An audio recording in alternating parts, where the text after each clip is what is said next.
Талас шаарынан 15 сотық участок сатыққа чыкты. МТФда жайгашкан Аккалпакта.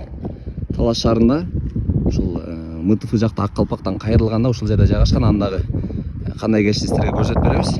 Узун турасы 50-ге 30. Ушул фундаменти забордон башталат. Узуну тигил жактагы пескоблок фундаментке чейин барат. Турасы ушул жерден баштап тигил жерде жол бар. Ошол жолго чейин 30 метр. Анан мынакей өзүңүздөр көрүп тургандай бул жерде фундамент коюлуп тур. Сарайга ылайыктап. Жана ямасы бар экен. Сарайда салсаңыздар болот. Үйдө салсаңыздар болот. Кызыл китеп документтер бардыгы жайында. Ошондой эле эс айтып жатат.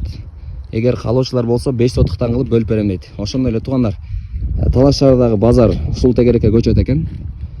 Ошондой эле бул жака үйлөр дагы көп салынып жатат. Сарайлар салынып жатат. Кыскасы ыңгайлуу жерде баасы келишим түрдө номер калтырабыз, ошол номерге чалып байланышсаңыздар болот.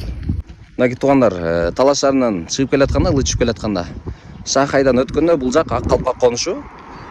Талас облусунун казияты жана бул жерде Аккалпак бар. Бул жакка да атайын окуучуларга маршрутка келет экен эртең менен. Анан биздин участокка ушул поворот менен кайрыласыздар, МТФны көздөй. Туугандар, повороттон кайрылганда түз эле ушундай келесиздер. Түз келгенде бул жакта билесиздер балык бар. Түз кетет балык, ал эми участокка ушул солго кайрылып, түз эле барсаңыздар тигил жерде бош көрүнүп турат. Мынакей серый забордун жанында.